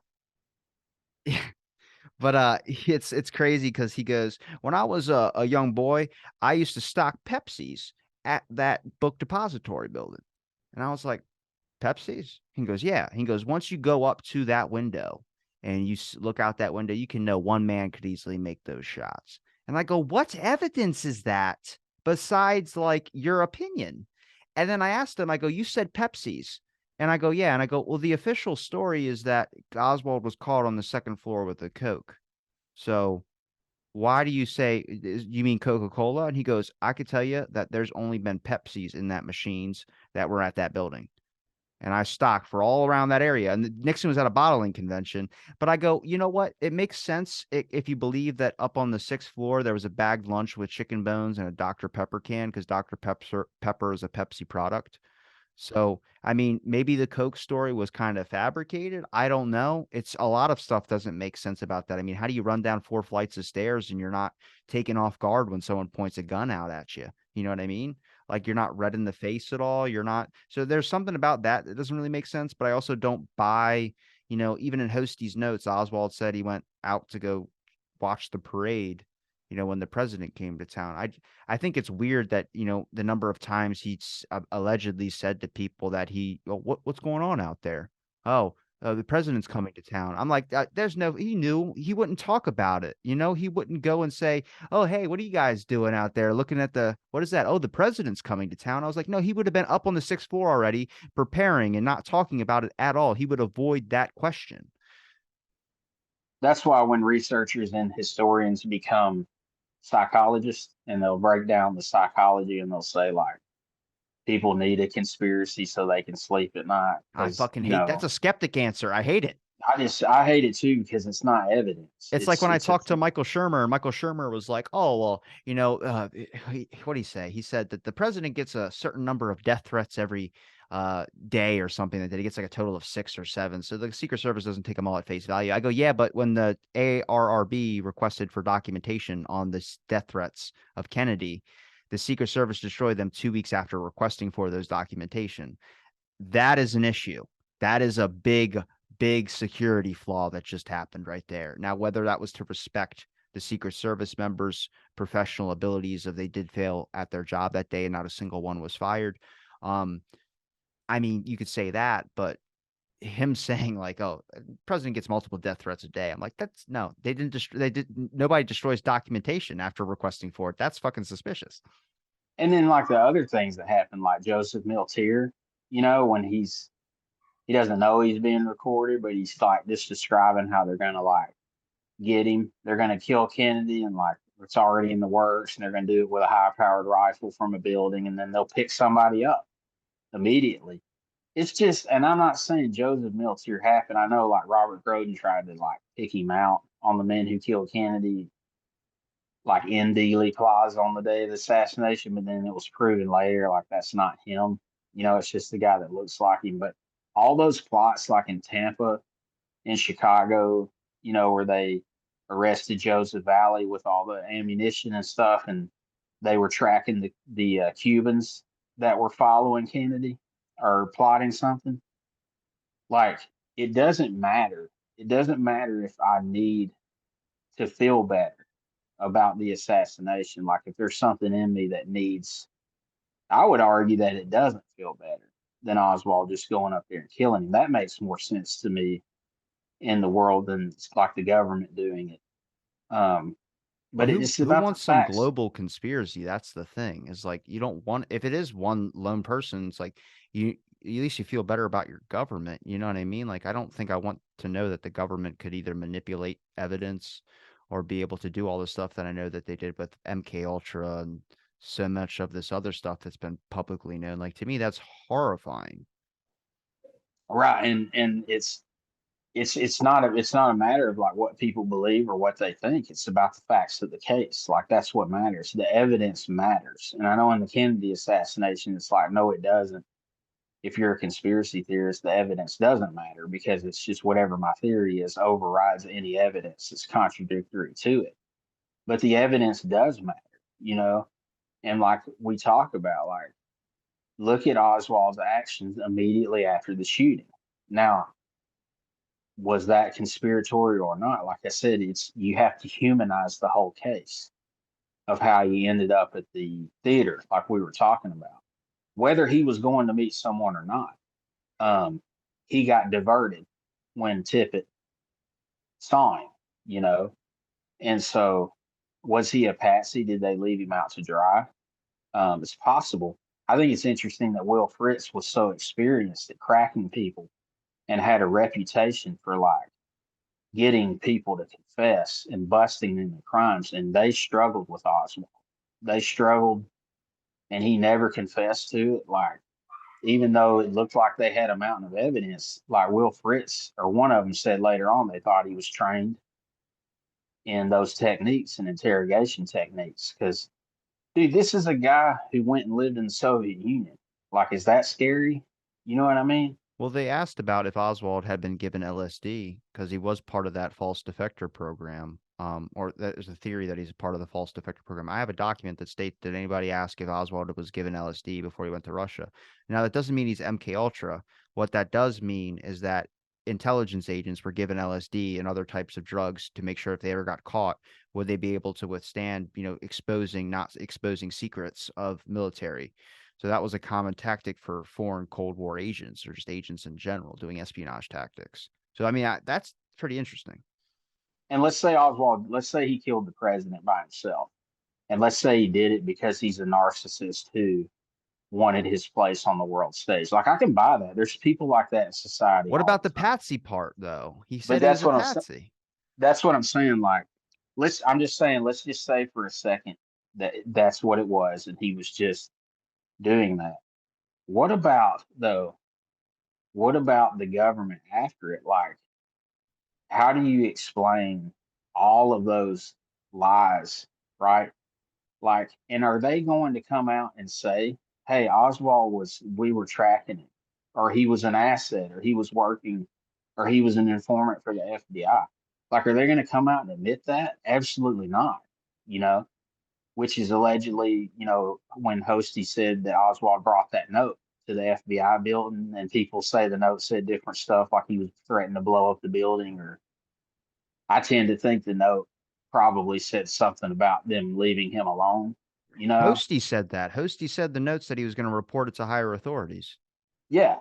Because, like, do you want the FBI fine? And Oswald, that's how he was, dude. He was not like a passive, meek guy. Like, he would get hot headed. You know what I mean? He didn't want them following him and stuff. And so, but then they flushed it down the toilet and they didn't tell him. How And would you that's feel if evident. they were stalking you though? Be 100% honest. Are you going to start Yeah, if anybody was stalking me and I knew about it and it was very obvious that they were just watching everything I was doing, I would 100% be like, "Fuck you guys, come near me again, I'll fucking kill you." I'll say something off cultured like that. Like that's one thing about like when I'm 25, but I'm around the same age. Especially before when I was 24. It's like how many times do you say you hate your mother? Like there's not did he really hate his mom? Because she knew a lot of shit about him, like a lot of personal shit. Like he was an agent, all this type of stuff. And I'm like, whether he was talking to her or he was talking to Marina was feeding information for her, she knew a lot about her son that allegedly they had the worst functional relationship possible. Maybe he was a little bit of a brat. I don't know. But there's a lot of things that just don't make I don't believe in the God myth and the devil myth about Lee Harvey Oswald. I mean, that's best with Hoover. Hoover's PR created the God myth of J. Edgar Hoover about this purist Boy Scout person. Well, the public immediately afterwards created the devil myth, which was that he was not. He was 100% a bad guy. There's a balance in there. Just in which cases or scenarios is the balance is the real question. It's the same thing with Lee Harvey Oswald. Was he 100% gonna kill every single person and deranged lunatic? Well, the Warren Commission put in their records that he was discharged from the military, which already makes him sound unstable when you also add in the multiple death threats or suicide attempt. They didn't say that he was was it honorably discharged? He was discharged because of a bullet wound. He wasn't discharged because he was a crazy nut job. Not, but even though you hear his accounts about him speaking Russian in the military bases and all this other type of stuff, where I'm like, no, there's no way that anyone gets away with that. The other people in the barracks would beat the living hell out of you like Private Piles and Full Metal Jacket, dude. Don't even Yeah, give what me they that. say, like, what they call him, Oswaldovich. Also, dude, I Uh, wish they would. I wish I wanted to see that videotape. there's something else you bring up that's real interesting about it. And we talk about humanizing the case, like, and how people don't, like, they don't humanize people. And with Oswald, like, and his mother and his own brother, dude. Like I'm sorry to all the researchers out there. His brother knew him better than they did. Right? Like I don't think that's and they accuse his brother, I think it's Robert, of being like a government shill and paid for by the CIA and all this stuff. But his brother thinks that there isn't a conspiracy in that Oswald killed the president, Yeah, his because brother also didn't see wrist marks on his wrist from trying to kill himself in Russia by slicing his wrists, even though his autopsy report says that there were wrist marks. Even Marina didn't see the wrist marks. and then like it's stuff like that. And then his brother tells a story about how when he came home from Russia, he went to pick him up at the airport, and Oswald was disappointed because the press corps wasn't there. There wasn't any interviewers there They got and Webster. stuff like that. Yeah, but I mean, what's crazy is you don't have to like have these people like You don't have to have like Oswald not have those issues to still be a part of a conspiracy. I mean, they act like he needed to be like a, like the Terminator, dude. Terminator, the first Terminator movie, and Oswald's just walking down the street like scanning everything through computer eyes. And it's like, no, dude, like life's a lot more complicated than that. And if I want to use somebody to set up the president, I want somebody who's like Oswald. He's perfect. He's why wouldn't I want somebody like that? If you demonize someone like that so much, it becomes to a point where you look like it's like trying to defend Hitler. Like immediately, nobody's going to want to try and defend Hitler, even though you can say there's plenty of other people out there that killed way more people than Hitler did.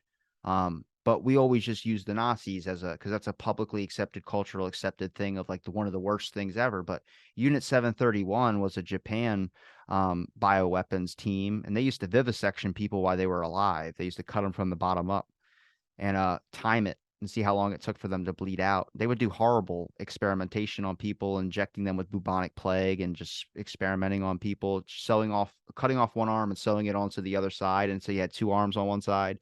And they would do it without any medication. So they would just time it and watch you. Crazy stuff. But, that's a project not a whole lot of people know about, that whole thing. But because we just find certain things in culture, and when you start investigating into it a little bit more, whether it's real history, it's like the Vietnam War. That's an area that is so contested and so it's a shit spiral if you try and get into it, because it's like, what the hell? Even I think a lot of veterans, even afterwards, whether they were patriots of what the America did, or a lot of them became communist. They did not like what happened after they went over there and experienced thing. And one thing we don't talk about the Vietnam War is the massive amount of not opioid overdoses, heroin addiction that was happening over there, and use of marijuana. There's a popular photo of a guy smoking weed out of a gun. Like, that was a real thing. I think it was Operation Golden Sunlight or something like that. Golden something. It was about pissing clean. Means to go home back to where the United States, to leave Vietnam, you had to piss clean, because so many people, like I think it was over 4,000 GIs or something like that, were just constantly using marijuana like crazy. And then they used to give them go pills, which was methamphetamines, and they used to eat them, and it would keep them up for days to be able to fight. And it's crazy shit like that. But that's war. War is like, you got to be better than your enemy. And this is our tactics that end up getting divulged to get to those points. But people don't know that. The history books do not teach you about that. That's stuff I had to learn on my own. It was like, holy shit, what are we talking about here? I mean, what about President Kennedy himself being shot up with amphetamines, and Jackie would get shot up with I amphetamines at don't know times? about Like, that one. I have never I mean, heard of I that. just like a slew of drugs that he was on in order to be able to, like, they would talk about how he'd get on they don't even know if he'd make it through a second term because he'd get on the plane and his back was so bad that he'd have to like lay down on the plane. And the only reason like he looks as healthy as he did was because of his cortisol shots, like because I know he had about been that. given, yeah, been given his last rites and um, all that stuff. Like history is a lot messier than what people make it. Like Kennedy probably had so many health issues. I mean, not probably, he did have so many health issues, but at the same time, he was an American hero. He was a historian. Um, and that's the difference between our politics now and back then. Like Kennedy was personally invested in America. He fought for the country, right? He saved people's lives out there, so he was a hero. Now, and I think he genuinely cared about the country. Like he was like what you'd call like a player's coach, like a people's president, where you have people now that are just, they say stuff up there, but you don't believe because they're career politicians, and they've never really been invested. It's not that they're not American, it's just they're not as invested as they used to be in it. Like I can't imagine like it's just crazy now because even Kennedy's policies now would be seen as extreme right wing conservative policies compared to where we're at now. You know, even conservatives would see him as a right wing um, guy. Like that's why I think the whole case rests on the future generation. And I know there's a gridlock this becomes people's identity. And I know you've seen that. Like, there's a fight for power. Like, people make this case all about them instead of making it I about know, but that's history. that's so bad. Like when someone says, like, I've been studying this 40 years. What do you know? I'm like, first of all, it's not good to say you've studied something for 40 years in a murder investigation. You're not going to get any money. Nobody's going to want to hire you to do anything.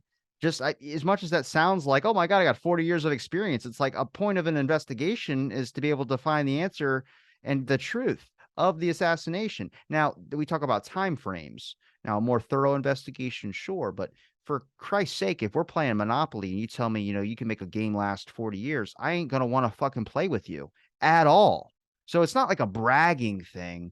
So, if someone's able to come in and be able to, not try and solve it, I think too much focus gets put into solving it. And if you want the answers, you get the people on board. Then you get a hearing that happens and you get enough people to stir up wanting transparency in our government on it. They have the answer. It doesn't matter if it's on a document or not. They keep that shit safe somewhere, not who did it or what the hell happened, but to give you a better picture and accuracy on the situation. The government can give you that, but you need to all unite. I mean, that's throughout history that people just get divided on the smallest shit, which is terrible about us. But at least we can talk about conspiracies if they get labeled left wing or right wing. Like, if Tucker Carlson says something, everyone just calls him a right wing conspiracy theorist. I'm like, well, fuck, at least the information's getting out there. Jesus. Yeah, and it's like that's again like you miss out because right because if I'm a hardcore conservative, like everything that is said by a hardcore conservative, I'm going to back it up. All right, but if I'm a left wing radical, everything that the left says is just absolutely true. But I mean, like it's funny because I've noticed this a lot, and I don't know really why this is. Most of the lone assassin, not all of them, but most of the ones I've interviewed or talked to lean conservative in their political beliefs. Most of the more extreme conspiracy theorists are liberal. And like it definitely comes down to worldview, right? But that's kind of in my second book was saying like when the case becomes your identity, like I was talking about, and you become the guy who tells like a younger researcher, I've done this 40 years. I've seen documents you'll never see. I used to scrub JFK's shoes at the local shoe store. You know what I mean? And like drink Pepsi with Oswald on the second floor. Like it's all that stuff, man, is again like trying to own history and make it about me. And that stuff is like pretty disgusting, you know? And there is like a narcissism behind it of like, I'm the one that's the God. I'm y'all's God. Like you bow down to me. Most of the researchers I've talked to that are older have been really nice to me and helpful and open.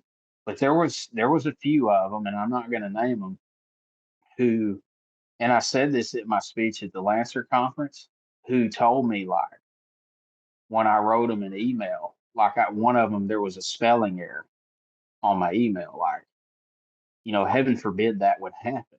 That I'd make a like instead of it saying when, like I misspelled or I pressed the wrong button and missed it when I was reading over it. That never happens, right? Like no one makes spelling mistakes in emails.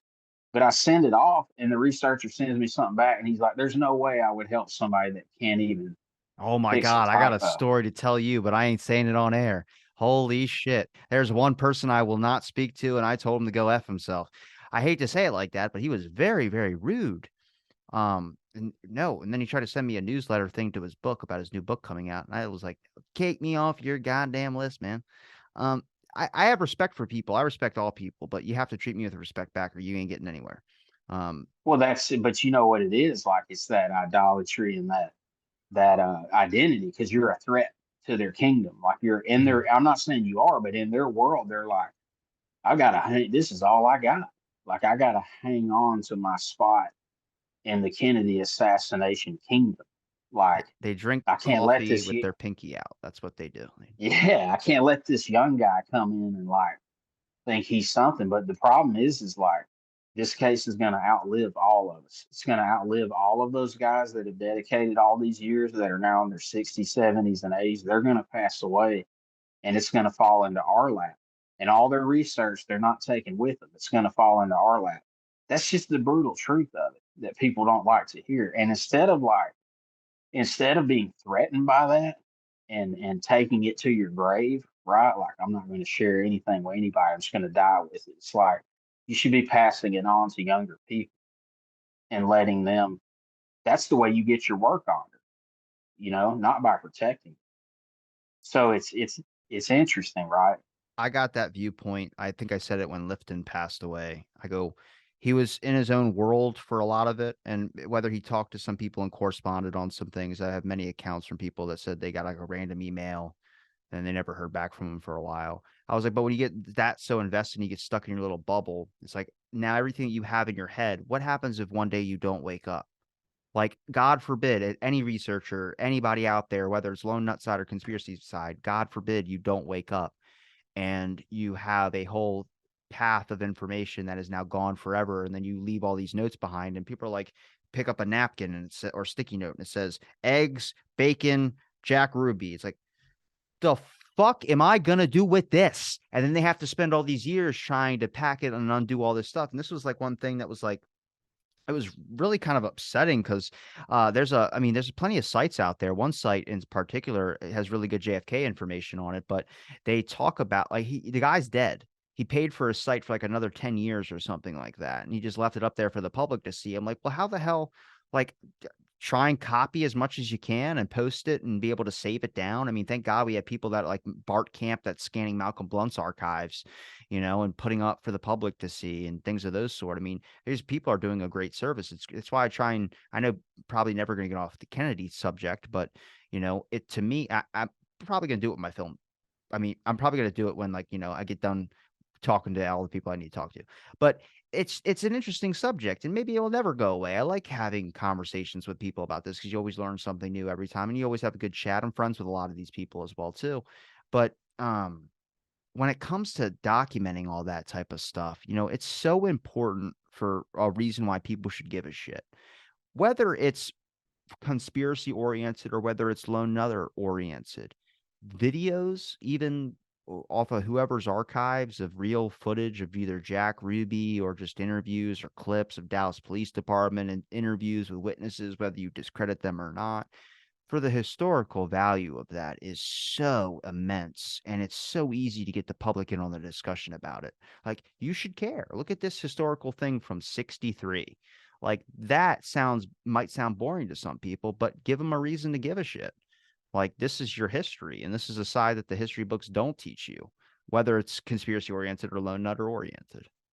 That's one of my whole things. Like my feel like my place in the case is I'm not as educated as like Jefferson Morley or Dale Myers or those guys. Like I'm not near that level. I just feel like people ask like, why does this case still matter today, or why is it important? Because we're dealing with the ramifications of this case like today, and our culture has gone downhill further and further as far as like the separation between people and the government and what the government can get away with. I mean, really, the question today is what they can't get away with. Because, like, whether it's like if it's Trump doing illegal stuff or if it's Hillary Clinton, whitewashing her emails or people holding documents, illegal documents in their house or the laptop thing with Hunter Biden, or we're conspiring with other countries to line our pockets so we get caught in that. The one thing is that no one's going to prison, right? No one's going to prison. But if that's me or you, we're going to prison. And ever since the Kennedy assassination, like I will never forget when Richard Helms was being grilled, I think by the church committee. And they were demanding him to answer for their corruption, the CIA's corruption, like not just in the Kennedy stuff, but in their lies towards Congress and their worldwide campaign to kill leaders. And all that got exposed. And he kept hammering Richard Helms, and Richard Helms like, if that's the way you want it, then that's the way you can have it. And he's like, it's not the way I want it; it's what matters. And Richard Helms said, "Senator, the world is an untidy place." You know, basically, like you say, like you're asking too many questions. So the case matters because you can backtrack it to how like the government's done what they want with this case. That's why it's important to hold them accountable and ask for files, because it leads to oppression of people. And then once you get into oppression, you get into like laws made to force you to do things you don't want to do, which leads to slavery. Like, so I always tell people like, if better opportunity, like question the government, challenge them on their official story. I don't, that's what you do in a republic or a democracy. Like the government works for the people, but the Kennedy assassination shows that that's not the case. We've almost been well, technically we talked an hour off air and then 2 hours doing this. So we talked for 3 hours. Told you, save a little time for the Kennedy assassination discussion. I guess these tend to go a little bit longer than the usual show, but is there a place where people can find you, man? I appreciate the time you gave me to talk on the show, man. Yeah, I mean, my books are on Amazon.com is the most accessible. Like, um, and I'm just, on social media, like I'm pretty easy to find. I've posted my emails and my books, where I can be located. Like you found me, um, and so I'm not hiding. I'm out there. Like I feel like you can find pretty much any researcher if you just ask around. And so you can, on Facebook, I don't hide like on Instagram or any of those places that anyone has, but my publishing company's like done a good job. Those books are all over in any format, pretty much. So yeah, I mean, I just like the last thing I'll say is like I appreciate you having me on, and I appreciate what you're doing because it matters. And I would say to people that if a president can be killed and the government can lie to you about it for almost 60 years, and continue to lie about it in the modern day. And what they're banking on is that you'll die or that you won't care enough to ask. Imagine what else they're doing right now, like, or where we're headed into the future. So, like, we see like the cultural breakdown. Like I said, the government's getting closer and closer and closer every year to telling you what you're going to do, to forcing laws that you're going to do this or that, or you're going to go to prison, or you're going to lose all your finances, and we'll just ostracize you. And so I really commend all the researchers who have taken the government to court and sued them for these files. And just really, man, like a call for unity with the researchers. There's no reason people should be cussing each other out, you know, Or do over it a in a president. fun way, at least. Don't do it as like a spiteful way. But like if you call you dumb son of a bitch, Jack Ruby never hung out at that bar. Like that's the thing. Like if you watch, his name is Sammy the Bull. He's a mafia figure. Best podcast ever in the world. I'll tell you that much. But it's him and a bunch of mafia figures, and they're talking about like one store guy's dude's selling a bat, and he's like talking about stories of beating people with a bat. It's like the mafia stories that you don't hear about. It's the real experience from the guys who were in there, and they were talking about one dude. And he goes, "What do you mean? Tony never hung out at that restaurant." He goes, "Yes, he did. He ordered pasta fazool." And it's like a bunch of like really, it's so crazy because you're like, Jesus, these are all killers. And they're just naturally talking and fighting over details that don't matter. Like you want to hear about the murder of the guy, and they're all talking about what he ate at a restaurant the night before. And I'm sorry, that was an aside, but to me, that's interesting as hell. It's like stuff you watch at 2 o'clock in the morning when you're looking at JFK documents. Where you're like, what the hell are these guys talking about? Right. And that's what like do, and then people should do what you're doing. People should talk to people from all sides of the table, because it's not healthy just to lean on one side and only hear what you want to hear. Even if the other person's wrong, you still should like listen to what they're saying. Because I really believe, dude, not everybody's right about every single thing. Like humans are severely flawed. Like we make mistakes all the time. And so, um, I just commend you for listening to both sides. And the last thing I'll say is like I'm still waiting on my check from the CIA, while you've gotten your check and direct deposits and other people have. I'm sitting over here broke. So I wish I got my check already. You know how much money that would be? Good God, dude. Hey, look, if they pay me a pretty penny, I'll shut up. yeah, Man, yeah, I got bills. yeah, exactly.